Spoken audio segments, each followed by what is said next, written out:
In honor of Black History Month, Otakon would like to acknowledge Black and POC influential people within our community. Today, Otakon chats with Tiana Camacho. What began and inspired your career into voice acting? God, okay. So my mom really wanted me to leave the hood. So it was one of those things where she got me hyper literate really, really, really young. And I started learning to read at about, I want to say 2.5, because she just really wanted a strong foundation for me to be super literate so that I would never have to like struggle the way that she and the rest of our family did.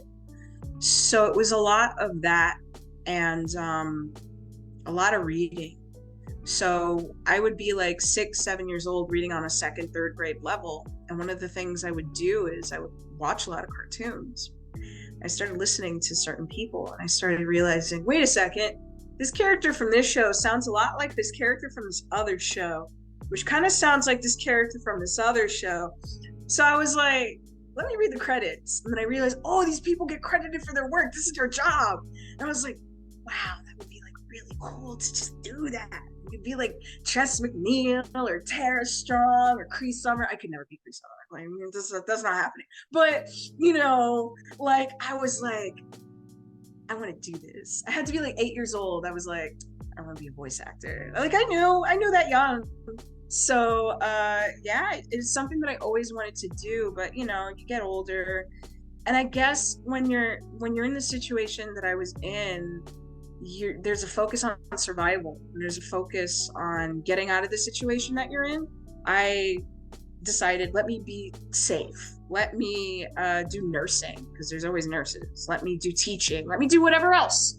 So I just put that by the wayside because it was like, I'm not going to have the same resources as these people that have been doing this for years and years and years. My mom never had the money for theater camp to put me in theater camp or anything like that. So I thought, you know, there was no real future in it for me. So I decided to not pursue it and do other stuff. But then some friends of mine were like, hey, do you want to dub over some stuff and make it funny? And I'll pay you in equipment. And I was like, okay. It's fun. It's what I like to do. It's what I wanted to do forever. So I figured, okay, so he would mail me equipment and that would, instead of money, and I would have like this professional high-end equipment. And I was like, oh, I can use this for stuff. So I got really excited. And then I did that and he ended up the casting director on a video game. And it was a top-down shooter. This top-down shooter. He was like, you want to be a mini boss in a top-down shooter? And I was like, okay. So I was like, I did it, and I took my money and then I went. But then Devin Mack actually noticed me a lot, and Devin is very, very sweet. I was very happy that he got something. And I met Devin Mack through a bunch of friends, and he mentored me. And he was like, I just really want you to do well at this, and I want you to continue to do it. So he trained me, and he trained a bunch of people working in LA right now. Kira, Sean Chiplock, a lot of people trained under Devin Mack specifically. And he just saw potential in me, and he uplifted me in a way I never thought was possible. And, you know, stuck around long enough, and I did what I had to do, and now I do it full time. This is my full-time job, is being a voice actor. Can you discuss your experience as a triracial female voice actor and any obstacles you faced in the industry? Yo, okay. There's a lot of misconceptions about what it means specifically to be mixed race and working in voiceover. And no two persons' mixed race experiences are alike. I'm going to explain why that is. For a lot of people that are biracial and not Black, they tend to get the auditions for the white characters in addition to the auditions for the other characters, the characters that match their ethnicity on the other side. When you are a biracial or triracial Black person like myself, that is not the case. The reason why is because I think as a society, we really need to look at the idea of white as default and Black being the opposite of the default. That is specifically why. I actually kept mum for a while just to see how much I could get away with, right? I wanted to see how much I could get away with before, you know, people asked. So I know I look pretty ambiguous. Most people can tell, some people can't really tell. Um, so I played with that for a little bit just to see what would happen, right? So I was just like, hi, I'm a voice actor. This is my name. My race is inconsequential. So I tried to see what would happen if I just wrote it out as long as I did. But I wasn't gonna lie about my background. People were like, "Yo, are you black?" I'm like, "Yeah, I'm mixed. I'm specifically a mixed race person. I am black." So, I after that, I noticed something. I would be invited a lot to audition for white characters. I would be invited to audition for characters that were of other races. The minute that I started being like, yes, I am a black person, hello. Um, because, I was true to myself and I wanted to be that for myself. The minute that happened, I stopped getting auditions for white characters. So my auditions lessened. I didn't get as much as I did. The minute that I was like, yes, I am a bi or rather triracial Afro-Latina, that is my ethnicity, I am Black and Latina, all that started to dry up. But it wasn't the same for my friends that were, for instance, white and Asian biracial people, or white with some other race, or white and Latina, or Latina rather.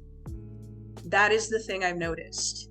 If you are a black person who is mixed race, you are just going to be treated like a black person who is monoracial in many cases. And it will be one of those things where we will call you when we need a black voice actor. And it won't really matter. It doesn't matter, And then for me, I just took it in stride. I was like, okay. I was like, all right. Well, I'm Afro-Latina, so I know if they're gonna tokenize me and they're gonna put me in a box, it's another box I can be in. I claim all the sides of me. That's just who I am, and I'm very proud to have the background that I do and to be from a multitude of different cultures and experiences. And I'm not gonna slow down for anybody, even if you do try to put me in a box, because you can't, because you tried. How do you approach bringing authenticity to a character of a different race or culture other than your own? That is an excellent question. I do it by grounding myself in their lived experiences. This is a very Meisner thing. I went to acting college. I trained in Meisner technique-ish. It wasn't pure Meisner. It was like Meisner mixed in with some other thing, but it was very effective. So I ended up training in theater in college, knowing that I was probably going to be a voice actor by the time I graduated. So I did. I just take my training and I'm like, I am going to let the text affect me and not be in my head about it and not try to overanalyze and overthink. Because I feel like, especially when you're older, i.e. over the age of 25, if you're working at home, you have lived experiences, and you can just kind of like relate to a lot of things that you haven't fully experienced because you've had shades of that elsewhere. So it's easier to look at a character whose circumstances aren't necessarily my own and just be like, I can kind of like pull towards that and think about that and attach myself to that in a way that is organic to me, because I can only come from me. I can't come from anybody else. It's just my lived experiences, how I am interpreting the text. No one else can do that for me but me. And that's why every actor's work is different. Even if we sound exactly the same as another person, there's going to be shades and performances that are going to differ from people to people because we're all different. So yeah, I just look at the script and I'm like, man, this really sucks that this happened to them. I don't go to like my own personal experiences, but I try to bring my emotional walls down when I read the script so that way I can just let it live in the booth and be grounded in their circumstances.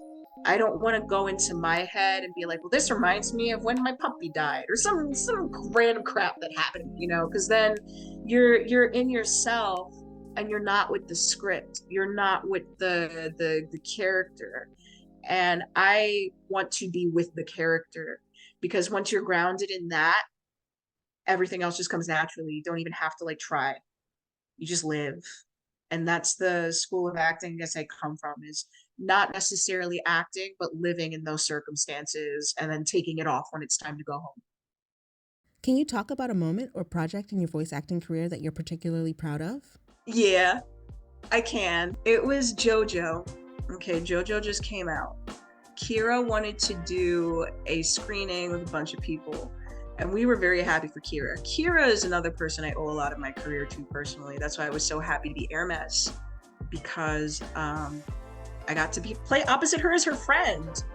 And to me, that was like, I very much wanted to just play and not think about it, because she's a very good friend of mine. I could just live in the role, so that that's meaty to me. I like that. So we had a screening for Kira. We invited a bunch of people. I think a bunch of the other JoJos showed up. Phil showed up. I think Mercer showed up. There's a bunch of people to show up for Kira to celebrate her moment. And I'm sitting next to Casey. Casey's cool too. Casey's another one. It's cool because everyone on JoJo is literally just friends. That's why the chemistry is not faked and dubbed. We just like each other. Man, my friend Aiden Rudd was behind me. Now let me tell you about Aiden. Aiden and I are pretty close. Like, I could be like, back when I was like looking at therapy and doing BetterHelp, I could just do whatever, and he could just be like playing video games or whatever, and that was like a parallel play thing. Like, that's seriously like how close we are as friends. Like, I trust him with my whole life. And he wouldn't stop laughing every time Hermes said something. And then I'm just like, I'm sitting there, I'm minding my business, and he has a laugh. He's like, ha, ha, ha, ha, ha. I turn around, I was like, hey, what do you want? Why are you laughing every time she's saying something? And he turns to me, he's like, because you're not even acting. That's just you. And I was like, yeah. You really want to give them to me? Of course, I made a promise, didn't I? But listen, everybody hates when the weekend is over and Monday's right around the corner. But we all think a fun Saturday is waiting for me at the other end of this tunnel and live our lives, because we know it's not always going to be a Monday. The day I got arrested was a Saturday. I feel like being a character that's closer to yourself, and some people, it's harder than others. For me, it kind of is, because it's like, you kind of have to be okay with yourself to be truthful in that moment and be yourself. And I feel like Hermes is just me. She's just me, So I injected a lot of myself into the character. So I was very proud of that, because I made it my own in a way that other actors are going to have trouble replicating if that ever needed to happen. It's about putting your own stamp on something. It's not necessarily about honoring every little last vision. If people want that, they can literally just watch the Japanese version.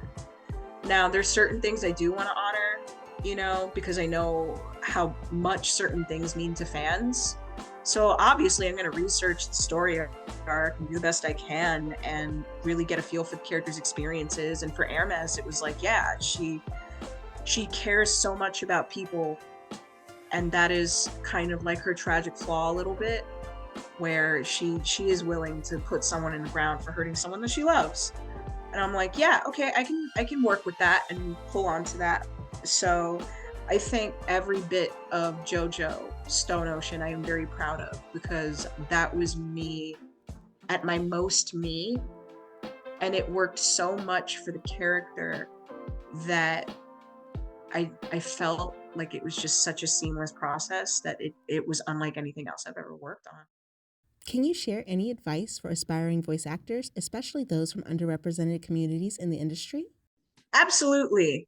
First of all, if you are Black or brown specifically, you will deal with some stuff that your white peers won't. They will come to you for emotional support when things go awry for them, and then totally not understand what your lived experiences are. That's because they don't get it. It doesn't mean they're bad people. They just don't understand. I had that happen to me a lot. People were kind of just like leaning on me a lot for emotional support. And then it was one of those things where it was like, I literally didn't get those sides because like I don't match the ethnicity of the character, and you're coming to me because you didn't like do the thing in this. And another thing is, I don't want to encourage people to be antisocial when you get here, because a lot of the work you are going to get is because of your work doing other stuff, or because you know other people. Don't be afraid to get to know other people, but it's okay if you don't gel with everybody in the world. We're all different with multitudes of different lived experiences. If you want to work in production, please, we need more Black directors specifically. It cannot just be 2 people all the time. We need more, please. If you want to be a voice director and you are Black specifically, please, we need that. If you are a voice actor that wants to be a voice director, please, we need that specifically. We need more Black voice directors. We do not have a lot of those. And there's a lot of ways you can end up voice directing, and it doesn't necessarily fall into people's lap. But if you show an interest in it, studios will notice and they will hire you if you are persistent and you know what you're doing. Another thing, there is no voiceover community like the Black voiceover community. We love you.